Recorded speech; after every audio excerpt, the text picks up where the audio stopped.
जय जिनेंद्र दोस्तों आज हम बात करेंगे अमावस्या और पूर्णिमा को जो बच्चे पैदा होते हैं उनके बीच में क्या अंतर है। क्योंकि अमावस्या को जन्म लेने वालों के लिए बहुत ज़्यादा बुरा भी कहा जाता है, पूर्णिमा वालों के लिए बहुत अच्छा कहा जाता है, लेकिन दोनों की अपनी अपनी खासियत भी है। तो पहले जानते हैं कि अमावस्या को जन्म लेने का क्या प्रभाव होता है, ये होता क्या है। सबसे पहले कृष्ण पक्ष की अंतिम तिथि जो होती है, जिस दिन चंद्रमा पूरी तरह से अदृश्य हो जाता है और आकाश में दिखाई नहीं देता, उसे अंधकार की रात्रि कहा जाता है।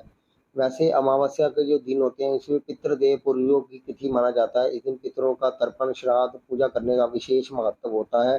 तो ये हम कह सकते हैं कि ये दिन एक पितरों की तरफ से जुड़ा हुआ है। तो मोस्टली इसमें हम चंद्रमा को बहुत ज़्यादा कमज़ोर मान लेते हैं, क्योंकि अमावस्या में पूर्ण अंधेरा होता है, लेकिन कहीं न कहीं कुछ लोगों के अंदर अमावस्या को जो पैदा होते हैं उनके अंदर दिव्य शक्तियाँ भी आ जाती हैं अपने पितरों की तरफ से, क्योंकि ये पितृपक्ष का दिन भी माना जाता है।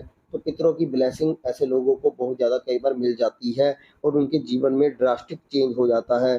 तो ये एक बात यहाँ पर देखने को मिलती है। दूसरा है कि जो पूर्णिमा के दिन जन्म होता है वो शुक्ल पक्ष की अंतिम तिथि होती है, जिस दिन चंद्रमा अपनी पूर्ण कलाओं के साथ आकाश में पूरा दिखाई देता है।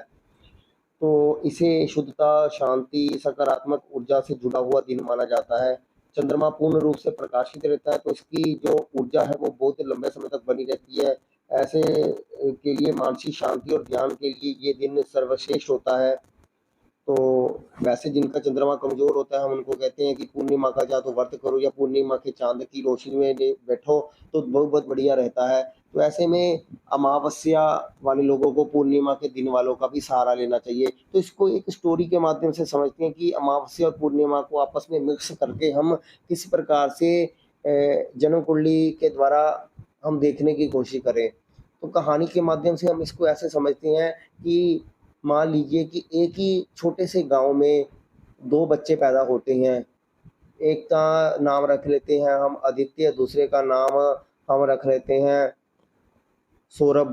तो आदित्य और सौरभ दो बच्चे पैदा हो रहे हैं, दोनों आपस में दोस्त हैं मान लेते हैं, एक ही छोटे से गांव में पैदा हो रहे हैं। आदित्य का जो जन्म होता है वो पूर्णिमा की चमत्कार रात में होता है, यानी पूर्णिमा की पूर्ण रात में। तो यहाँ पर पूर्ण रूप से चंद्रमा की रोशनी बिखरी होती है, जब चांद अपनी पूरी भव्यता के साथ आसमान पर राज कर रहा होता है। कहते हैं उस रात चांदनी की रोशनी इतनी तेज होती है कि पूरा प्रकाशमान रहता है। तो इसको स्टोरी के माध्यम से अगर ऐसा समझे कि उस गांव में आदित्य नाम का जो बच्चा है वो चांद की रोशनी में पैदा हुआ। चांद की रोशनी इतनी तेज थी कि गांव के हर कोने में उजाला फैल गया। इसी वजह से आदित्य स्वभाव से उज्जवल, आशावादी और सबके सामने खुलकर आने वाला था। उसे भीड़ में रहना, बातें करना और हर किसी के साथ खुशियां बांटना पसंद था। तो हम ये कह सकते हैं कि पूर्णिमा वाले दिन भीड़ में रहना पसंद करते हैं, बहुत बातें करते हैं, हर किसी के साथ घुल मिल जाते हैं, खुशियां बांटना पसंद करते हैं, चुप नहीं रह सकते। तो वे एक सहज नेता भी बन जाते हैं, जो अपनी मुस्कान से किसी का भी दिल जीत सकते हैं। तो आदित्य की ऊर्जा सकारात्मक थी, हर कोई उससे प्रभावित था। वह हमेशा बड़े सपने देखता, उन्हें पूरा करने के लिए जी जान लगा देता। जैसे पूर्णिमा का चांद सबको दिखाई देता है, वैसे ही आदित्य भी अपने विचार और भावनाएं सबके सामने रखता था। वह किसी से कुछ नहीं छिपाता था, उसकी जिंदगी एक खुली किताब की तरह थी।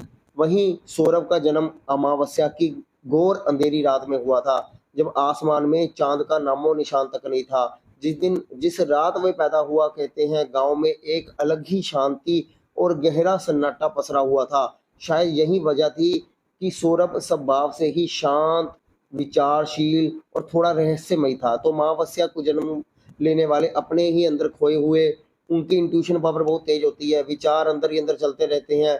तो रहस्यमय प्रवृत्ति के इंसान भी होते हैं।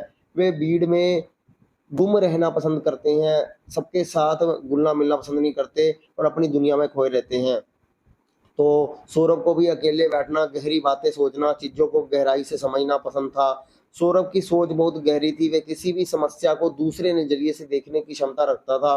वह दूसरों की भावनाओं को बहुत अच्छे से समझता था, भले ही वे खुद ज्यादा बातें ना करे। जैसे अमावस्या का चांद छिपा हुआ होता है, वैसे ही सौरभ भी अपने विचारों और भावनाओं को आसानी से प्रकट नहीं करता था। वह बहुत कम बोलता था, लेकिन जब बोलता था तो उसकी बात में वजन होता था।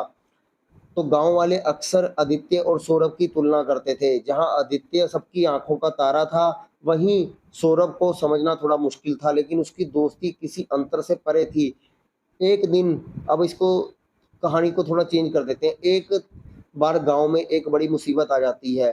पास के जंगल में एक समझ लो बीमारी फैल जाती है, जिससे गाँव के लोग बीमार पड़ने लगे, कोई रास्ता नज़र नहीं आ रहा था। तो आदित्य, जो पूर्णिमा को पैदा हुआ है, आदित्य हमेशा की तरह तुरंत एक्शन में आ गया। उसने गाँव वालों को इकट्ठा किया, उसे आशा दी, सबके सामने अपनी योजना रखी, हम सब मिलकर जंगल में जाएँगे और बीमारी का हल ढूँढेंगे।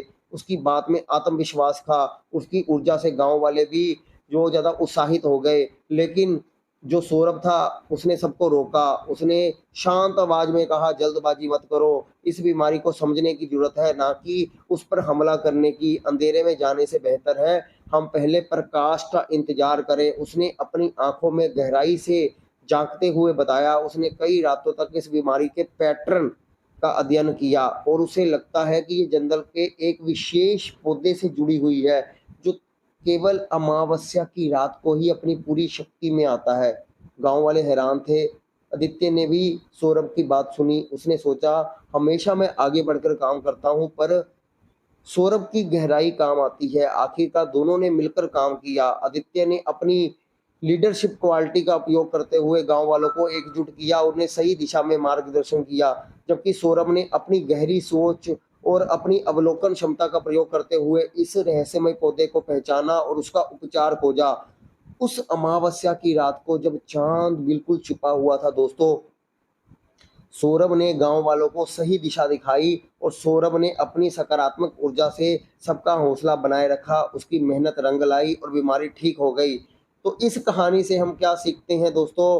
जो आदित्य है, पूर्णिमा का जन्मा हुआ, पूर्णिमा पर जन्मे हुए लोग अक्सर खुले विचारों वाले, आशावादी, सामाजिक लीडरशिप क्वालिटी वाले होते हैं। वे अपनी भावनाएँ खुलकर व्यक्त करते हैं। एक उनके अंदर चमक होती है, वे बड़े सपने देखते हैं, उन्हें पूरा करने के लिए उत्साहित रहते हैं। लेकिन सौरभ, अमावस्या का जन्म वाला, लोग अक्सर शांत, विचारशील, अंतर्मुखी, गहराई से सोचने वाले होते हैं। वे चीज़ों को बारीकी से देखते हैं, रहस्यमयी हो सकते हैं, उनमें समस्या को अलग नज़रिए से देखने की क्षमता होती है। वे भले ही कम बोले, लेकिन उनकी बातें अक्सर गहरी और महत्वपूर्ण होती है। तो दोस्तों, अमावस्या और पूर्णिमा पर जन्म लेने वाले लोग अलग-अलग स्वभाव के हो सकते हैं, लेकिन दोनों ही अपने-अपने तरीके से अनूठे और मूल्यवान होते हैं। उनकी जो है शक्तियाँ एक-दूसरे की पूरक हो सकती हैं, जैसे कि आदित्य और सौरभ की कहानी में हमने देखा, एक-दूसरे को पूरा करते हैं। ठीक वैसे ही रात और दिन, चाँद और सूरज एक-दूसरे के बिना अधूरे हैं। तो दोस्तों, आप किस दिन पैदा हुए हैं? कि आपका जन्म भी अमावस्या को हुआ है या पूर्णिमा को हुआ है? इसको कमेंट करके ज़रूर बताएँ। और अगर आपका कोई सवाल है तो कमेंट में उसको ज़रूर छोड़ें। समय मिलने पर हम आपके सवाल का जवाब देने की कोशिश ज़रूर करेंगे। धन्यवाद दोस्तों। वीडियो पसंद आया तो वीडियो को लाइक ज़रूर करें और चैनल को सब्सक्राइब ज़रूर करें। धन्यवाद दोस्तों।